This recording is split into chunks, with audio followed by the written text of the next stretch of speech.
আৰু ঠিক মঙ্গলবাৰ আজিৰ দিনটোত সেই কামিং সুনটোক বাস্তৱত ভাৰতীয় বজাৰত প্ৰমাণ কৰি দিলে বিখ্যাত টেসলা কোম্পানী নমস্কাৰ স্বাগতম নিউজ 18 অসম নৰ্থ ইষ্টৰ ইয়া হৈছে পোনপটীয়া সম্প্ৰচাৰ ষ্টুডিঅ'ত মই প্ৰাঞ্জল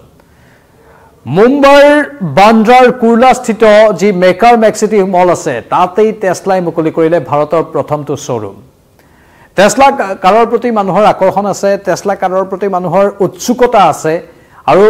ভাৰতৰ বজাৰত টেসলাৰ প্ৰথমটো শ্বৰুম মুকলিৰ এই সময়খিনি এক বিশেষ সময় হিচাপে পৰিগণিত হ'ল কাৰণ কোনো উংঘাম আগতীয়াকৈ দিয়া নাছিল অৱশ্যে বিগত সময়ত ভাৰতবৰ্ষৰ প্ৰধানমন্ত্ৰী নৰেন্দ্ৰ মোদী আমেৰিকা ভ্ৰমণৰ সময়ত টেলিফোনিক বাৰ্তালাপ কৰিছিল ইলন মাস্কৰ সৈতে তাৰ পৰৱৰ্তী সময়ত আনকি সাক্ষাৎও কৰিছিল ইলন মাস্কক সেইবোৰ বেলেগ এটা কথা কিন্তু তাৰ পাছত হঠাৎ টেসলাৰ শ্বৰুম এটা ভাৰতত মুকলি হৈ গ'ল তাকো আগতীয়াকৈ বহুতে গম নোপোৱাকৈ মাত্ৰ শুকুৰবাৰে তেওঁলোকে নিজৰ এক্সেন্ডেটত লিখিছিল কামিং সুন বুলি আৰু ভাৰতীয় বজাৰত কামিং সুন বুলি লিখা সেই পোষ্টৰ পাছতেই মঙ্গলবাৰে টেসলাৰ শ্বৰুমটো মুকলি হৈ গ'ল মহাৰাষ্ট্ৰ মুম্বাই যাক মায়ানগৰী বুলি কোৱা হয় জি মুম্বাইত সাধাৰণতে ব্যৱসায়ীৰ জগতৰ বা আন কেতবোৰ জগতৰ সেয়া লাগিলে বলিউডেই হওক বা আন কেতবোৰ ব্যৱসায় বাণিজ্যৰ ক্ষেত্ৰতে হওক এক বিশেষ চমক দেখিবলৈ পোৱা যায় আৰু সেই মুম্বাইতেই এই শ্বৰুমটো মুকলি হ'ল আৰু দেৱেন্দ্ৰ ফডনৱিছ যিগৰাকী মহাৰাষ্ট্ৰৰ মুখ্যমন্ত্ৰী তেওঁ আদৰণি জনালে এই পদক্ষেপক আৰু নিজৰ মনৰ কথাও ব্যক্ত কৰিলে দেৱেন্দ্ৰ ফডনৱিছে ক'লে যে যি মুম্বাইৰ পৰা মানুহে সপোন দেখে সপোনৰ নগৰী বুলি কোৱা হয় যাক সেই মুম্বাইৰ পৰাই টেসলাই যাত্ৰা আৰম্ভ কৰিছে মানে সপোন পূৰণ কৰাৰ যাত্ৰা বুলি দেৱেন্দ্ৰ ফডনৱিছে সদৰি কৰিছে আৰু প্ৰযুক্তি আৰু উদ্ভাৱনৰ এক চমকপ্ৰদ নিদৰ্শন টেসলাই দাঙি ধৰিছে ধাৰাবাহিকভাৱে টেসলাই যিবোৰ উদ্ভাৱন কৰিছে যিবোৰ প্ৰযুক্তিবিদ্যা আমি টেসলাৰ ক্ষেত্ৰত দেখিবলৈ পাইছো সেইবোৰ সঁচাকৈ অভাৱনীয় আৰু সেই টেসলাই নিজৰ প্ৰথমটো শ্বৰুম মুকলিৰ কেন্দ্ৰস্থল মুম্বাইক নিৰ্বাচন কৰি লোৱাটোত মহাৰাষ্ট্ৰৰ মুখ্যমন্ত্ৰীয়ে আনন্দ প্ৰকাশ কৰিছে আৰু তেওঁ কৈছে যে ভাৰতবৰ্ষৰ প্ৰধানমন্ত্ৰীৰ যি সপোন সেই সপোনক সাকাৰ ৰূপ দিছে টেসলাই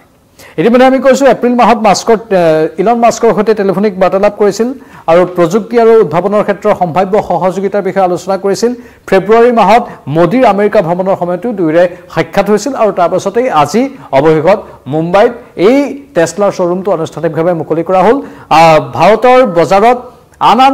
ৰাজ্যতো এনেধৰণে টেসলাৰ শ্বৰুম মুকলি হ'ব বুলি কৈছে কিন্তু টেসলাৰ গাড়ী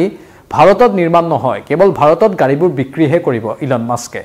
টেসলা কোম্পানীয়ে গাড়ীবোৰ আমেৰিকাতে বনাব বা আন প্ৰান্তত বনাব কিন্তু ভাৰতত গাড়ী নিৰ্মাণ নহয় ভাৰতত মাত্ৰ বিক্ৰীৰ বাবে মুকলিহে কৰি দিব এতিয়া মূল কথাটো হৈছে যাৰ বাবে হয়তো আপোনালোকে এই ভিডিঅ'টো চাইছে মূল কথাটো হৈছে ভাৰতত কেনেদৰে নিৰ্ধাৰিত হ'ব টেসলাৰ গাড়ীৰ মূল্য আমাৰ হাতত এখন তালিকা আছে টেসলাৰ গাড়ীৰ মূল্য ইয়াত নিৰ্ধাৰণ কৰা হৈছে যিখন আমি টেসলাৰ পৰা পোনপটীয়াকৈ লাভ কৰিছো ইভি জায়ান্ট কোম্পানীটোৱে বহু প্ৰত্যাশিত গাড়ীসমূহৰ অন ৰোড খৰচসহ তালিকা প্ৰস্তুত কৰি নিজৰ গাড়ীৰ মূল্য এটা নিৰ্ধাৰণ কৰি দিছে আৰু সকলোৰে সন্মুখত সেই গাড়ী মূল্য উন্মোচন কৰিছে 61 লাখ টকাৰ পৰা আৰম্ভ টেসলাৰ Y মডেলৰ দাম 61 লাখ 61 lakhs 61 লাখৰ পৰা আৰম্ভ হৈছে টেসলাৰ Y মডেলৰ দাম ৰিয়াৰ হুইল ড্ৰাইভ ভেৰিয়েণ্টৰ নগদ মূল্য 59.89 লাখ টকা মানে 59.89 লাখ টকা গৈ 61 লাখ টকা হ'বগৈ বিপৰীতে লং ৰেঞ্জ ৰিয়াৰ হুইল ড্ৰাইভৰ মূল্য 67.89 লাখ টকাৰ পৰা আৰম্ভ আৰু ইয়াৰ অন ৰোড দাম হয়তো 70ৰ ওচৰা-ওচৰি পাবগৈ উল্লেখযোগ্য যে ভাৰতৰ বাবে টেসলাৰ দীৰ্ঘম্যাদী যিবোৰ পৰিকল্পনা আছে সেই পৰিকল্পনা সন্দৰ্ভত ব্যাপক জল্পনা কল্পনা চলি থকাৰ মাজতেই যোৱা মাহত কেন্দ্ৰীয় মন্ত্ৰী এইচ.ডি. কুমাৰস্বামীয়ে কৈছিল বৰ্তমান দেশত বাহন নিৰ্মাণৰ ক্ষেত্ৰত কোম্পানীটোৰ কোনো আগ্ৰহ নাই যেটো আমি ইতিমধ্যে কৈছো তেওঁলোকে কেৱল নিজৰ গাড়ীসমূহ ভাৰতত বিক্ৰীহে কৰিব বিচাৰে আৰু ব্ৰেণ্ডটোৱে উৎপাদনৰ সুবিধাতকৈ শ্বৰুম মুকলি কৰাতহে গুৰুত্ব দিয়াটো নিশ্চিত কৰিছিল এটা মুঠতে শ্বৰুমবোৰ মুকলি হ'ব আৰু তাত একোখন টেসলা গাড়ী পোৱা যাব কিন্তু Y মডেলৰ এখন গাড়ীৰ দাম প্ৰায় 60 পৰা 61 লাখ টকাৰ পৰা আৰম্ভ হ'ব মানে আমি ন্যূনতম মূল্য যদি কওঁ টেসলাৰ একোখন গাড়ীৰ ন্যূনতম মূল্য ভাৰতৰ বজাৰত হ'ব 61 লাখ টকা আৰু সেই 61 লাখ টকাৰ পৰা আৰম্ভ হোৱা টেসলা গাড়ীৰ দাম কোটি টকালৈকে বাঢ়ি যাব পৰৱৰ্তী সময়ত ভেৰিয়েণ্টৰ লগত কথা মডেলৰ লগত কথা আপুনি কি মডেলৰ কেনে ধৰণৰ গাড়ী ক্ৰয় কৰিব বিচাৰিব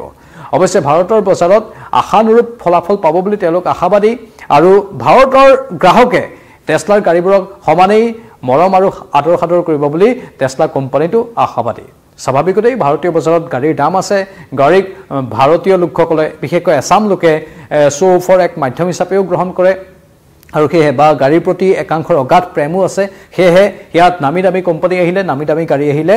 বিক্ৰী হোৱাটো খাটাং 140 কোটি ভাৰতীয়ৰ এটা নিৰ্দিষ্ট পৰিমাণৰ মানুহে বিলাসী গাড়ী ক্ৰয় কৰি ভালো পায় আমি লক্ষ্য ৰাখিম পৰৱৰ্তী সময়ত টেছলাৰ ব্যৱসায় ভাৰতত কেনে হয় পৰৱৰ্তী সময়ত আকৌ আহিম চাই থাকক নিউজ 18